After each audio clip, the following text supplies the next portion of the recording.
안녕하십니까? 저는 중앙대학교에서 국제정치학을 강의하고 있는 조윤영입니다. 최근 급변하는 한반도를 둘러싼 국제정치 환경은 코로나 팬데믹 가정과 그 이후에 나타난 미중 전략 경쟁의 갈등 심화, 우크라이나 전쟁의 장기화, 중동 사태의 악화로 인해 전 세계적 안보 위기가 심각하게 진행되고 이에 따른 글로벌 공급망 위기로 인플레이션 폭증이라는 복합적 위협에 둘러싸여 있습니다. 여기에 우리 대한민국의 생존과 번영을 더욱 어렵게 하는 것은 북한 핵무기 고도화를 통한 김정은 정권의 고강도 위협과 대남 정책의 적대적 대전환이라고 할 수 있습니다. 지금부터 코로나 이후 국제정세 환경 변화를 거시적으로 진단하고 이로 인한 북한의 위협 증대, 이에 대한 우리의 대응을 살펴보도록 하겠습니다.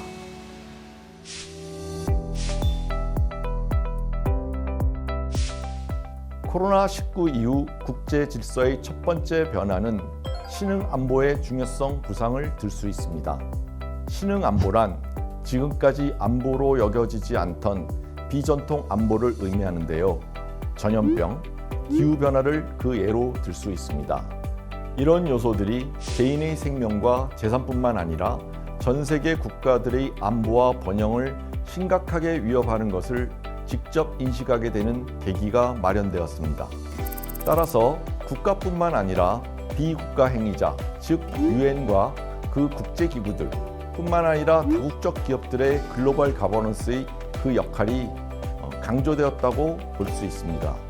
하지만 국가와 국제기구에서 협력은 침체되고 오히려 강대국들 간의 경쟁이 치열하게 진행되고 있는 것이 그 현실이라고 할 수 있습니다. 코로나19 이후 국제 질서의 두 번째 변화는 자유세계 질서가 위협받을 가능성이 우려된다는 것입니다. 이 말은 전 미국 국무장관이었던 헨리 키신저의 월스트리트 저널 기고문에서 강조한 내용인데요. 그는 특히 글로벌 무역과 자유로운 이동을 기반으로 한 세계 정체 경제가 시대착오적인 성각의 시대로 돌아갈 수 있다고 경고하였습니다. 코로나19는 미중 관계의 심각한 갈등의 전환점이 되기도 했습니다. 이는 전략적 경쟁에서 전쟁과 갈등의 신냉전 체제로 악화되는 것을 의미합니다. 미중 전략 경쟁의 격화로 인해 지역 및 세계 질서의 재편 역시 불가피한 것이 되고 있는 만큼 새로운 세계의 속성과 안정성에 대한 면밀한 파악이 필요한 가운데 한국의 입장에서는 중국 그리고 러시아 또한 북한의 전통적 삼각관계가 권위주의 연대로 강화되는 것을 경계해야 합니다. 미중 전략 경쟁의 갈등 심화가 지속될 가능성이 높아지므로 한국 자체의 생존 전략을 모색해야 될 시점임을 잊지 말아야 하겠습니다.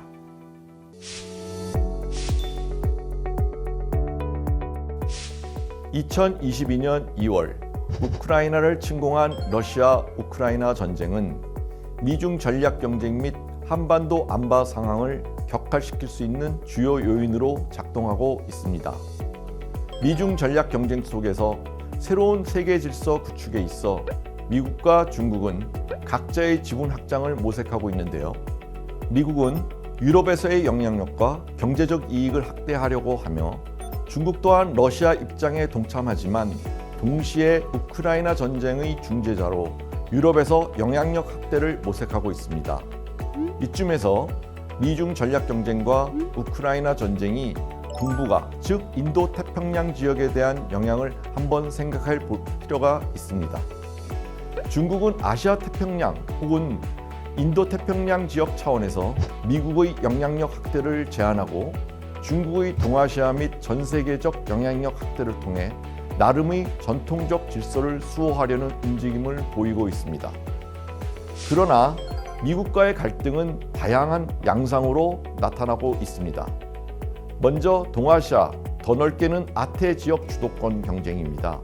해당 지역을 자신들의 핵심 영향권으로 보는 중국과 피보트 아시아를 지향한 미국의 충돌을 들 수가 있습니다.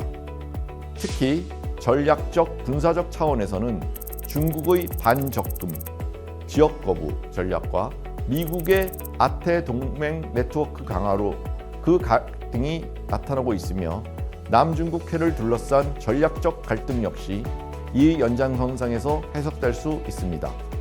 그 예로 미국은 2018년 5월부터 남중국해 인근에서 항해의 자유 작전을 전개하였고 중국은 이에 대해 도발 행위의 중단을 강력히 요구하며 해당 지역에서 해군 훈련을 실시한 바 있습니다. 마지막으로 동북아 영내 국가들 간의 전략적 경쟁이 심화되면서 이를 뒷받침할 첨단 무기 획득 경쟁 역시 매우 강화되고 있으며 이는 지역 분비 경쟁으로 증폭되었습니다. 미국은 2018년 예산의 경우 전년 대비 10.4%가 증가한 국방 R&D 투자 의지를 나타내었는데요. 중국 역시 러시아로부터의 첨단 무기 체계 도입과 함께 메이드 인 차이나 2025 계획 등 중국의 자체 기술에 의한 군사력 건설에도 매우 박차를 가하고 있다고 할 수 있습니다. 이에 대한 우리의 정책적 방향 또한 확립되어야 된다고 생각합니다.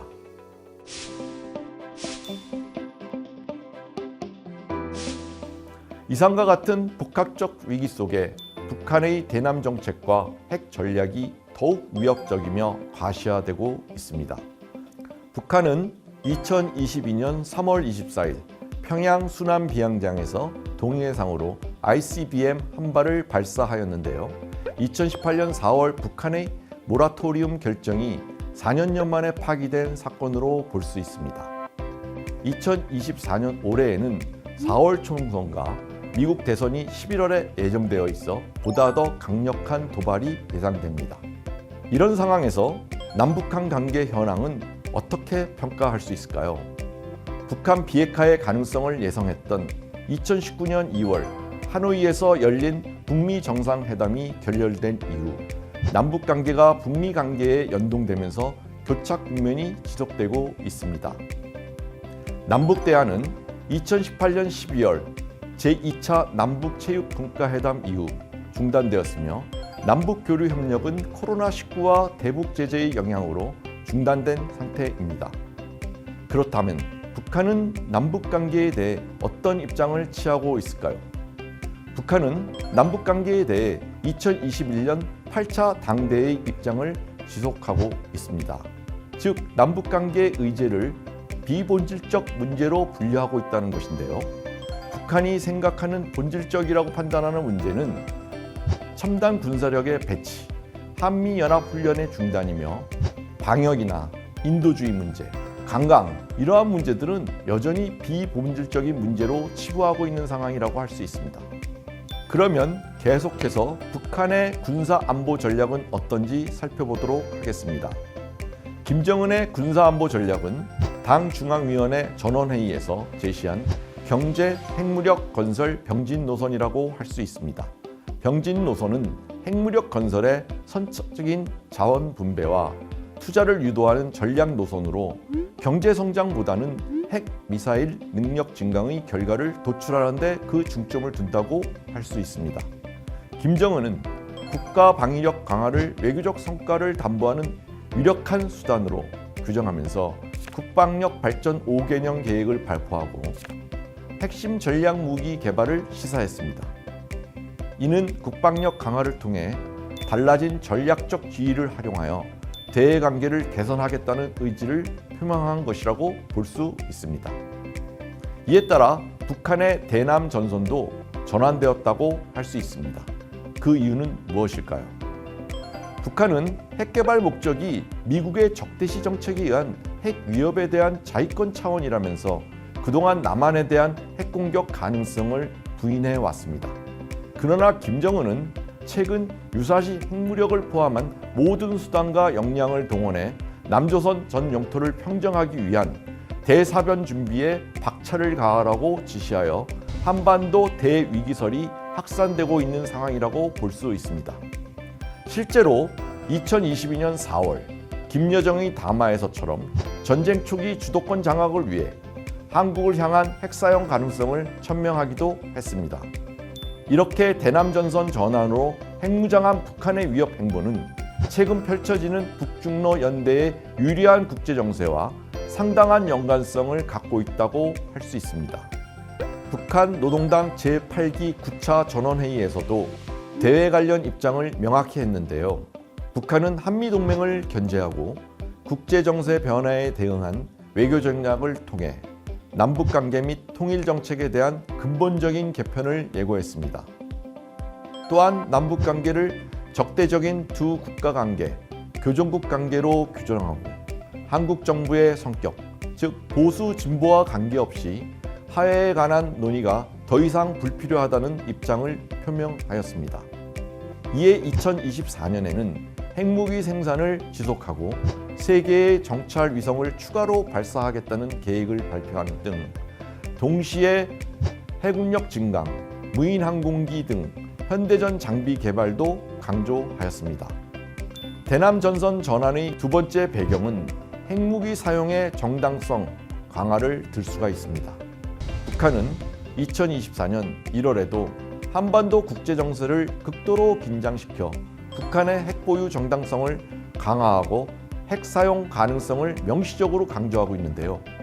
한국 정부가 채택한 강경한 대북 정책과 한미일 간의 협력 강화로 인해 한반도에서의 자체적인 지배력이 약화되고 있음을 인식하고 이에 따라 대남 노선을 새로운 전략적인 방향으로 전환하며 한반도의 긴장을 고조시키고 있는 것입니다. 북한은 핵개발 목적이 미국의 적대시 정책에 의한 핵 위협에 대한 자위권 차원이라면서 그동안 남한에 대한 핵공격 가능성을 부인했습니다. 하지만 2022년 4월 김여정의 담화를 통해 전쟁 초기 주도권을 장악하기 위해 한국을 향한 핵사용 가능성을 밝혔습니다.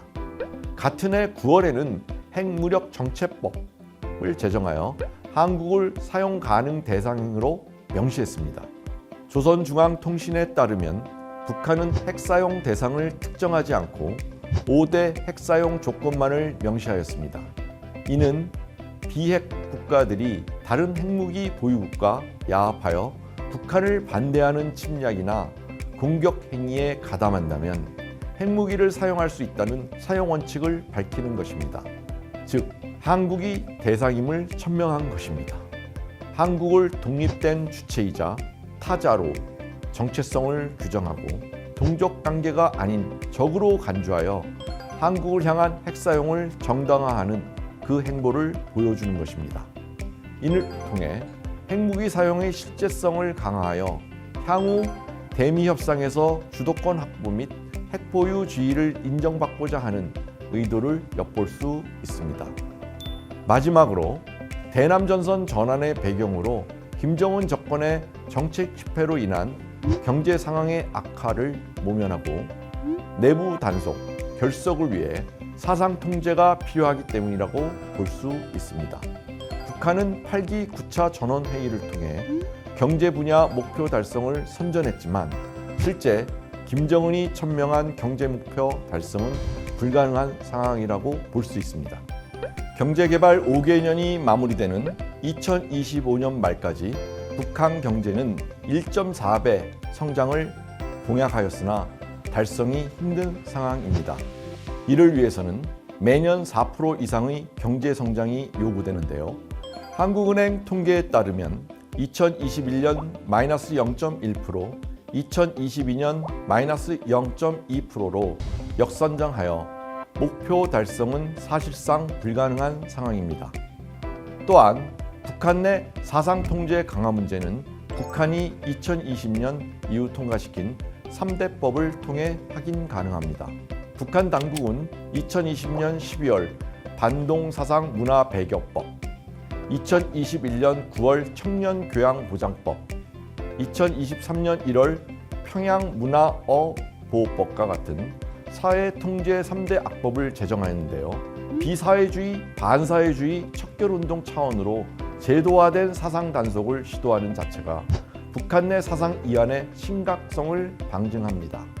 특히 강력한 처벌 조항은 사상 이완을 막지 못함을 보여주고 있습니다.